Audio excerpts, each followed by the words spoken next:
Hi there, Dark Realmers. It's horror author and illustrator Michael J. Elliott here with you again with another episode of the Dark Realm Diaries. And today I'm going to be counting down my top 10 picks for horror films that you probably missed on their first time around.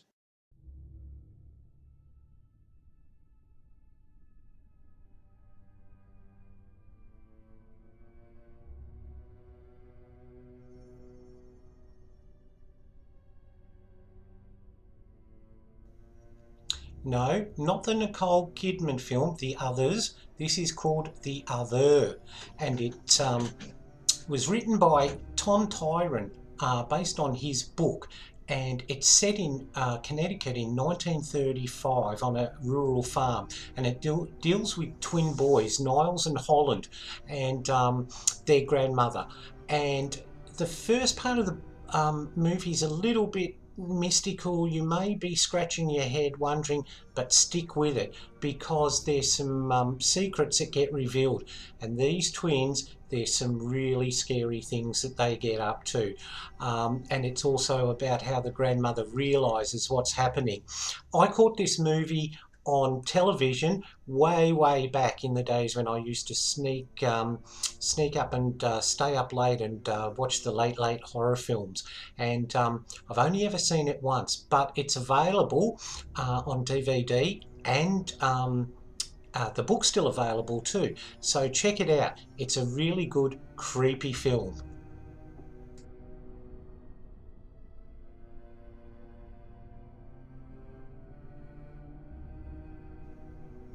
The Haunting of Julia, which was also known as Full Circle in some countries where it was released, is one of the best ghost films you're ever likely to see, Dark Realmers. It stars Mia Farrow, Keir Dullea and Tom Conti.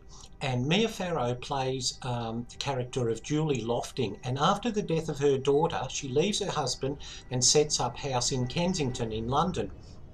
And she discovers that there's a ghost of a child that died in the 50s living in her home. And as she interacts with this ghost, the ghost wants her to find all her childhood friends who had something to do with her death. I'm not going to say any more than that. And the ending is just spectacular. It's very subtle. I had to look twice before I saw what happened at the end of this film, and it was one of those oh my god moments. It is a really good, creepy, atmospheric, and decidedly evil ghost stories. So it's a ghost of a child, but not all kids are nice, I'll just say that. So do check that out. That's also available on DVD, and you will have a great time watching that, Dark Realm.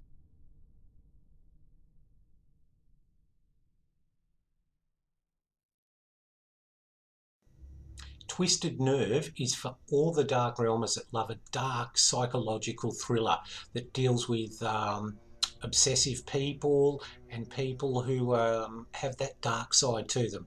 It's a wonderful film, and it stars Hywel Bennett and Hayley Mills. Now, Hywel Bennett plays the character Martin, and he's a deeply disturbed young man. His mother treats him like a child, and his stepfather loathes him. Now, to cope with his life and the way things are around him, he retreats into himself and turns himself into the character of Georgie, who's basically a naive 6-year-old boy.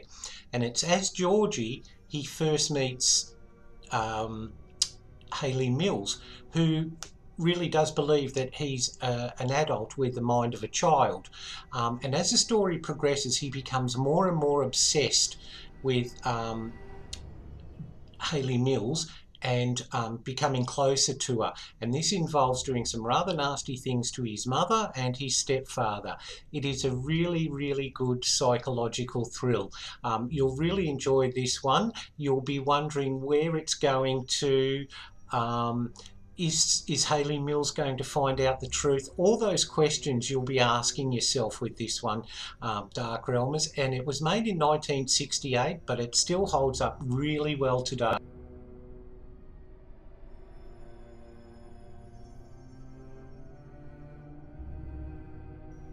Now, some of you may remember this movie from the Dark Realm Diaries video I did on book and movie trivia featuring the late writer Robert Bloch. Now, in this movie, Robert Bloch wrote all 4 stories in this wonderful collection that stars Robert Powell and Jeffrey Balden, and it basically tells the story, or the framework for the whole film is there's been an escape from a mental asylum, and a young psychiatrist, Robert Powell, is sent to investigate. And when he meets one of the staff members, who happens to be Jeffrey Balden, he's led through the asylum, and he basically meets the patients, and that's the background where all their stories are told. There's a great twist at the end, and some of these stories are wonderfully written. There's one starring Peter Cushing, who uses or employs a tailor to make a suit that will help bring his son back from the dead. Another one called Lucy Comes to Stay stars Britt Eklund, and that's a really good twist, mental sort of disorder, creepy type story. And there's also one about a patient who believes he can project his will into little dummies or robots he's made. I won't tell you any more about the stories because I might give away too much, but check this out. It's really well done, and it'll give you a great idea of Robert Bloch's writing style too. And you can find that video I mentioned, the book and movie trivia, in the Dark Realm Diaries playlist.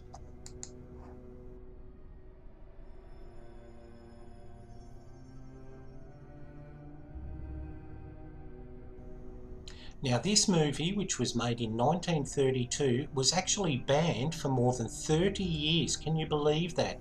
And that's simply because it was considered too terrifying and too frightening for general audiences. And the reason for that was because the director, Todd Browning, actually hired real sideshow performers as the stars of this show, and they were all genuine circus, to use the politically incorrect term now, circus freaks. But this film is not exploitive in any way. In fact, it shows how the sideshow performers are actually the heroes of this film, and the normal, so-called normal people are actually the monsters. And what the story deals with is a high-flying trapeze artist, and one of the small dwarfs falls in love with her, and of course she's got no interest in him at all until she finds out that he's got money, and then she goes through the pretense of being in love with him just to get his money. Now, the one overriding theme of this film is that the circus performers look after their own, and when they find out that this fellow performer is going to be exploited, well, their revenge is just incredible. It's a wonderful movie. It's actually been now added to the National Film Registry in the United States because it's such a culturally important piece of social history now. Check it out. As I said, it doesn't exploit the stars in any way. In fact, like I said, they come across as very capable, very independent, and it's just a brilliant movie, but it's very, very chilling. And you may find it a little bit corny now, but just imagine how frightening it was watching that, well, back in 1932. And even today, it's still chilling. So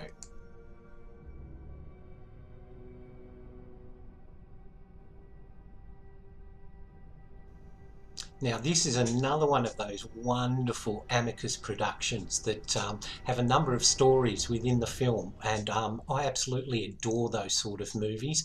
And in this one we're given the background is a group of train travellers are sitting down, and Peter Cushing plays Dr. Shrek, who offers to tell them their fortune through the tarot cards, which he calls his House of Horrors. Now, they're all very sceptical, of course, and each person's tarot reading actually becomes the story for this collection. And in one story there's a killer vine that's trying to get inside a house. In another story there's a jazz musician who steals some sacred ceremonial voodoo music and pays the price for that. And there's a lot of other wonderful great stories in there. If you love those short films like I do, you'll really enjoy this one. It's a great little chiller. Some of the stories are a little bit tongue-in-cheek, but that adds to the wonderful humour and horror of it all. So when you get a chance, try and see if you can pick up that copy, and it's available on DVD and Blu-ray, and you're sure to enjoy that.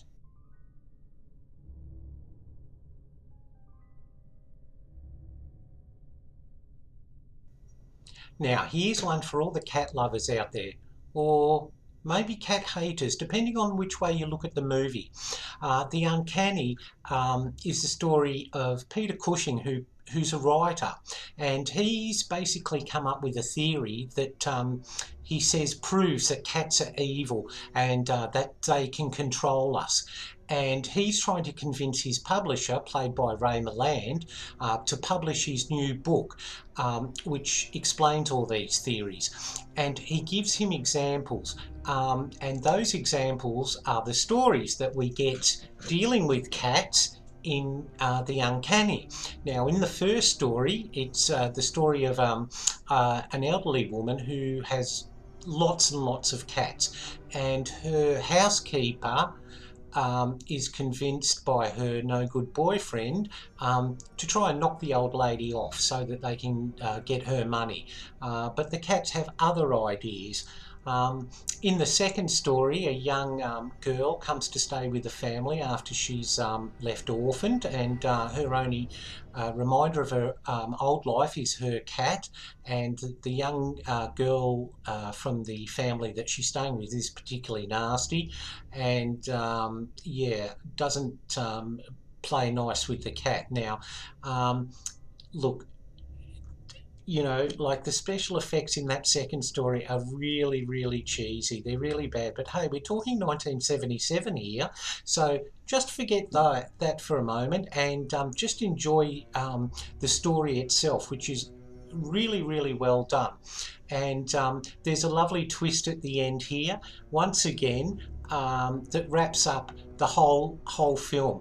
That's a great another great collection of short stories, and you can find that one, like I said, on DVD. I'm not sure if that one's available actually on Blu-ray. It may be, but it's definitely worth checking out.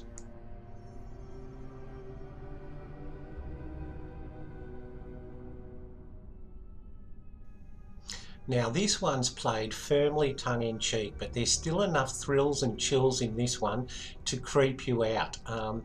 The title, Motel Hell, actually the motel in the title is actually Motel Hello, but the O never seems to work on the neon sign. Now, this movie stars the wonderful old Western actor Rory Calhoun, and he plays Farmer Vincent, and Farmer Vincent is well known for his wonderful jerky and meat products, and people come all around just to buy these products that he makes there on his own farm, in his own smokehouse, along with his sister.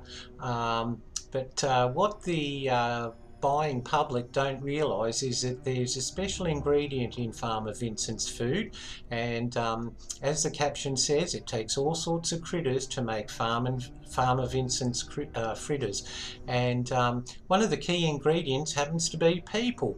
And how Farmer Vincent gets his people is he engineers car accidents just near his property, and it's while he does this that he actually engineers an accident, and a young girl from the accident stays alive, and he falls in love with her, and Farmer Vincent's sister gets very jealous of their relationship, and it's a roller coaster of bad taste and comedy, and just pure fun.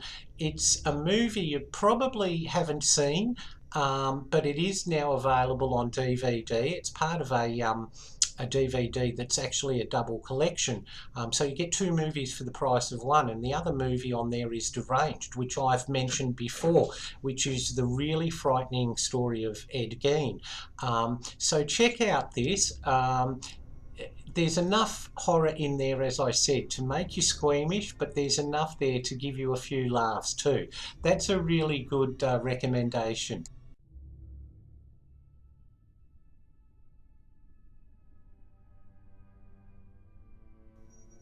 Okay, Dark Realms, I have to admit that of all the movies that contain short stories, Vault of Horror happens to be one of my all-time favourites. I watched it many years ago when I was much younger and more impressionable, and it chilled me to the bone.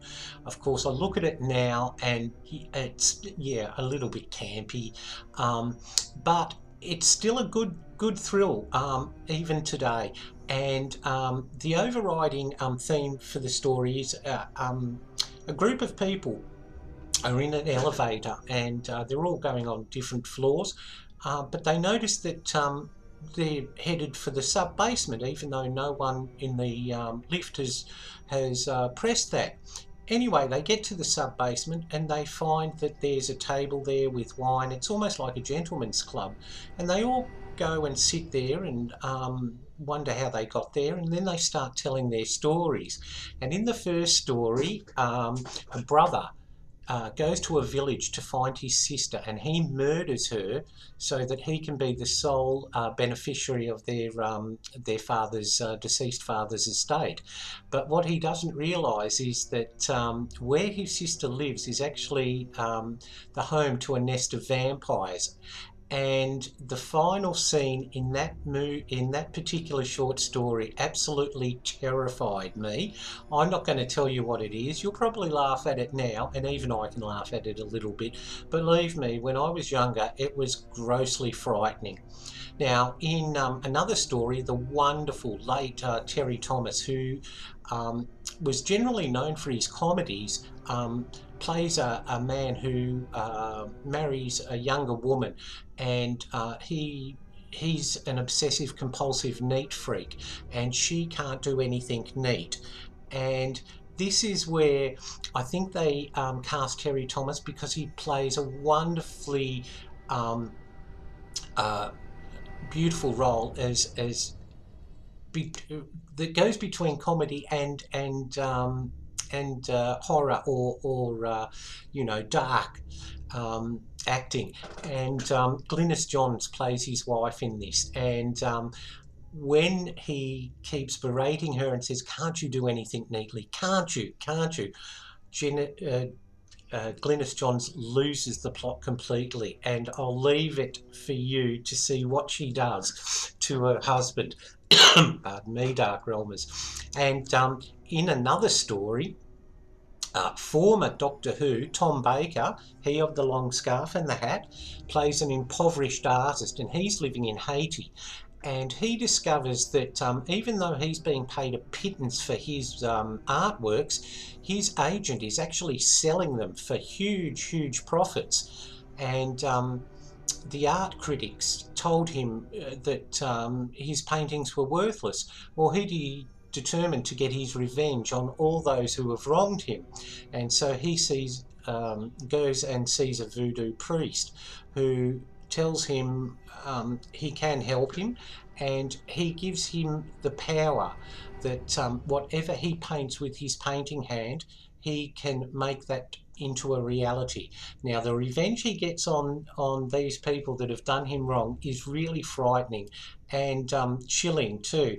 It's a wonderful movie. It's some of it is tongue-in-cheek, obviously, but you know, for a movie made in 1973, it's still very horrifying, and it's a great little addition to have on your bookshelf, on your DVD shelves. So I highly recommend that one. Check that one out for yourself, Dark Realm.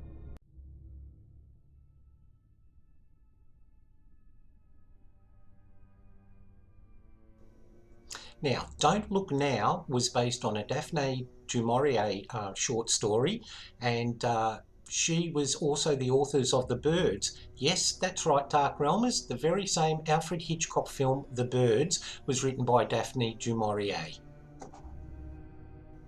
Now, this movie stars Julie Christie and Donald Sutherland, and in the movie, their daughter tragically drowns, and to try and heal and get over the daughter's death, the Donald Sutherland and Julie Christie go to Venice, where Donald Sutherland's character is commissioned to help restore an old church. Now, at the time that they're also there, Venice is being plagued by a series of murders by a serial killer, and there's scenes there of them fishing out bodies from the rivers, waterways of Venice. Now, into their lives come two sisters, and one of them happens to be blind, but she's also a psychic, and she claims that she can see their dead daughter, and she says that the daughter has a warning for them, that they're in great danger. Now, of course, Julie Christie becomes convinced that she's genuine, but Donald Sutherland isn't so convinced.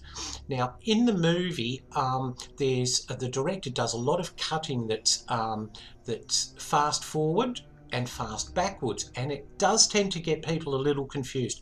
I found it very confusing when I watched it the very first time many years ago, until I watched it a second time. But what happens in the film is that Donald Sutherland starts seeing visions, and he doesn't know what's happening, and the blind psychic is trying to warn him of danger. Now, the final scene in this movie, where Donald Sutherland is racing through the streets of Venice, trying to run after a child in a red raincoat, which happens to be what his daughter was wearing at the time, is visually stunning, and the final scene is absolutely horrifying and chilling. The photography in this film is just beautiful. The shots of Venice and the waterways is just breathtaking, and it's very subtle. It's a very beautifully made film, and it was also controversial because the sex scene in the movie between Donald Sutherland and Julie Christie was considered too hot for the times, and in America they wanted it banned, and Warren Beatty's actually demanded that the scene be cut because he was the then boyfriend of Julie Christie, and so it was a little bit controversial there. But apart from that, the movie is just absolutely brilliant. It's a very much a homage, I suppose you could say, to Alfred Hitchcock, because that suspense and that drama and all that wonderful tension and what's going to happen is there, amongst the beauty of Venice. Okay. Do check this out. You won't regret it. It's a wonderful movie, of course, available on DVD today, and you will enjoy this one. If you like something that's subtle, that's dark, that leaves you with a feeling of shock, this is the movie for you, Dark Realmers. Okay, there you go, Dark Realmers. There's my very first top 10. I'll be doing more of these and doing top 10 books and TV shows and a heap of other things. I hope you've enjoyed this video. I really hope I've given you some choices that you may not have heard of before, or maybe that you have heard of them and you'd like to revisit them. So I hope you've enjoyed this. Now, don't forget, I love hearing your comments, so if you've got a movie that's a little bit unusual, maybe not that mainstream, that you'd like to let your fellow Dark Realmers know about, leave it below in the comments. And don't forget to subscribe and give us, if you have enjoyed the movie feature here, do give us a quick like. I really do appreciate it. And also subscribe for some more great videos. So until next time, I'll see you very soon, Dark Realmers, and remember, stay in the light.